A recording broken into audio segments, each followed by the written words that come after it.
Alright guys, what is up? It's Mr. Choppa here. And today we're going to start like the first video of this series, which is Sum Dum Stories. It's in the playlist. Under the playlist Sum Dum Stories. So today I want to talk about where I work. Just have a little bit of a Doom Eternal gameplay in the background. So if you guys don't know, I work at McDonald's. Yes, it's McDonald's. So, you know, what, 13 an hour now? Used to be 12. So, you know, they'll make fun of me for it. It's Mickey's, the Golden Arches. But I want to talk about a story that this one time where I was working in a different store. I guess there's this thing, like party thing that we have once a year. I think that McDonald's, for the area that I work at, is every year they have like this Christmas party thing. So other people from other McDonald's go to their store and work for them. So that way they don't have to work for a specific amount of hours for that party. So anyways, I went to another McDonald's to work for them, to work for that store, and everyone else from the store went there. And I'm usually working the grill. I usually cook stuff. I'm not usually the type of person who works on the front. I used to work on the front when I first started working there, but nonetheless, I decided to work on the back because I hate dealing with customers. Sometimes their attitude is like, Jesus Christ, like why? Why would you do something like that? Just be patient. My God. And in the grill, you know, you're back there, you're cooking, and you don't even have to worry about social stuff, really. I mean, the only social stuff you really have to worry there is like if they ask you in the front, if they ask you if you need to make something else because they lost something or something like that, or you talk to each other about what you need to cook more in the kitchen. But there's not really as much of a social aspect as you work in a cashier. So anyways, but I do know, but very little. So they put me to work in the cashier, and thank God it was slow. That store was slow. If it was fast, I would have been screwed. Because I'm quite a slow worker in the front, and it was slow, so that was to my advantage. So I was working like usual, you know, just cleaning the tables, taking orders,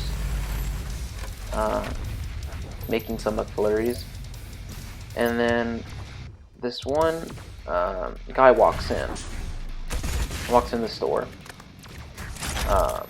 He's on his phone, talking on the phone. And I don't want to be like, you know, seem like I'm racist or anything, but he was Indian. So when we conversed with each other, he had this heavy, damp, deep accent. It was really heavy, and it was extremely hard for me to understand what he was saying. So he asked me for his order, and then he said he wanted, I forgot exactly what he wanted, but he told me what he wanted. And then the procedure that you're supposed to do when you're a cashier is, you know, you repeat repeat the order that you said, and then you tell him the total. So I repeated the order, and I told him the total, and he seemed annoyed. So I was like, okay. But then he wanted to change a couple things. He wanted to change, like, I think it was a McDouble and a Big Mac. And he wanted to add, like, a dessert. But he wanted it very specific. So he talked to me, but his accent was extremely hard to understand. So I said, I'm sorry, sir, can you repeat that? I said that, like 3 times, 3 or 4 times. And this guy, he got, like, every time I said, I'm sorry, can you repeat that?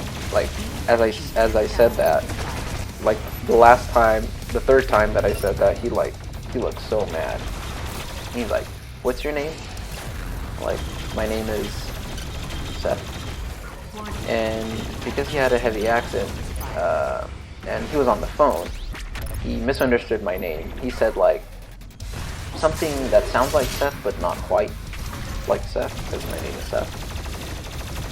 He said like, I don't know, he changed like the first letter of my name or something like that, and he's like, okay, I'm gonna report you on the McDonald's website. I'm like, okay.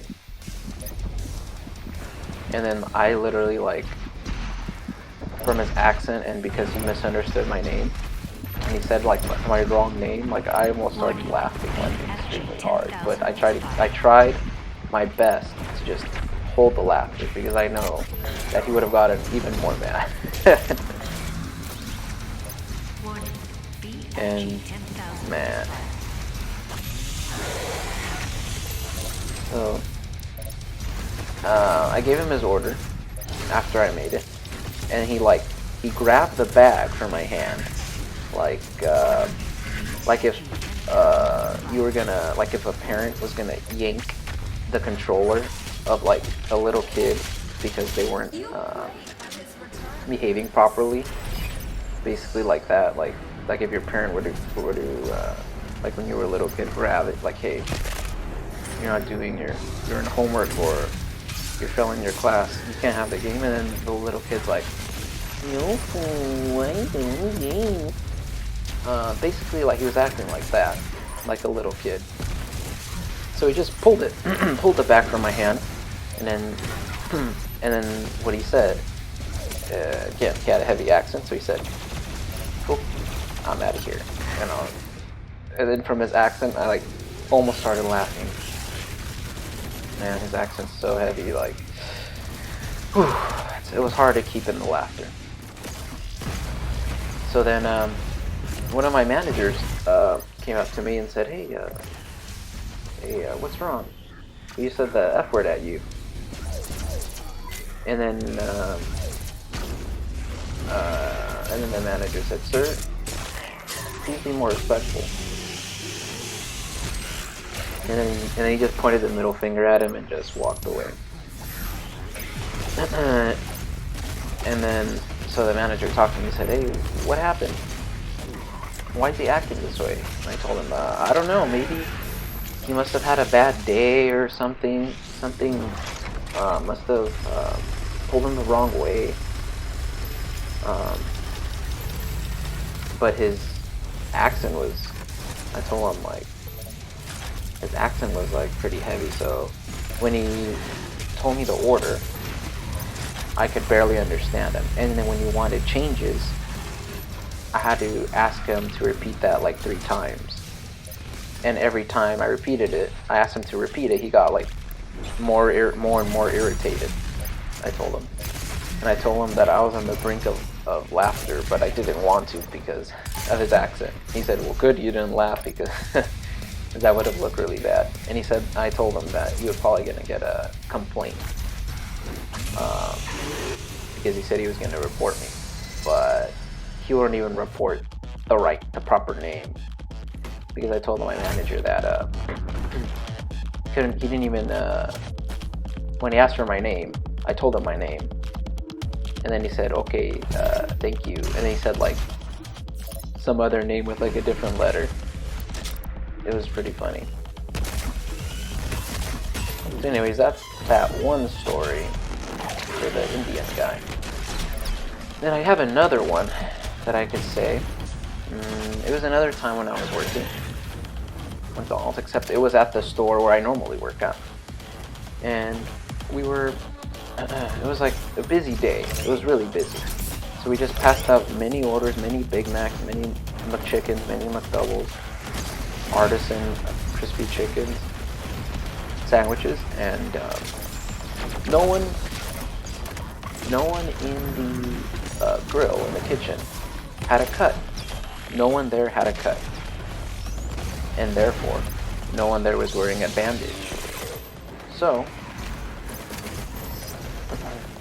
a customer came to the store, brought their Big Mac in, partially eaten, and gave it gave it to the front so they can give it to us.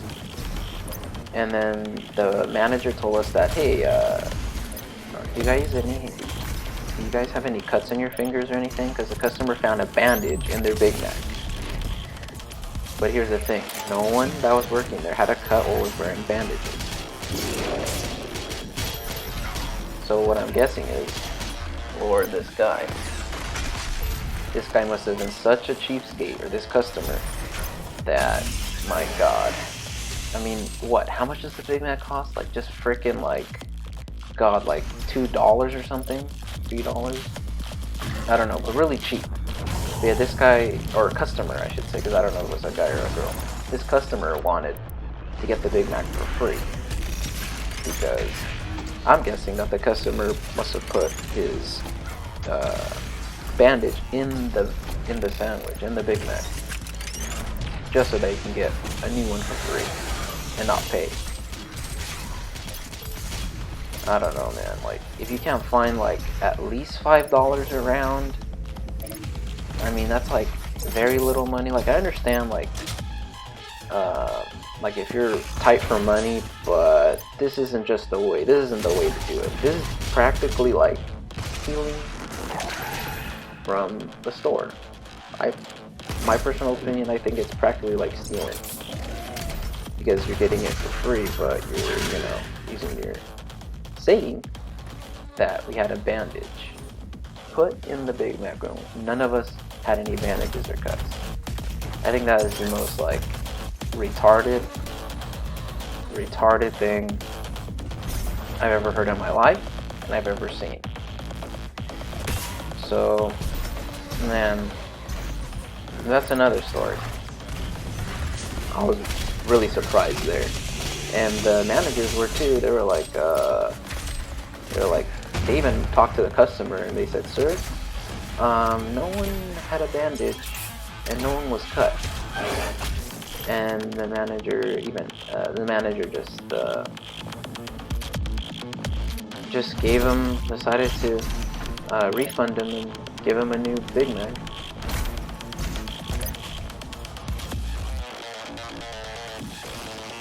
Yep.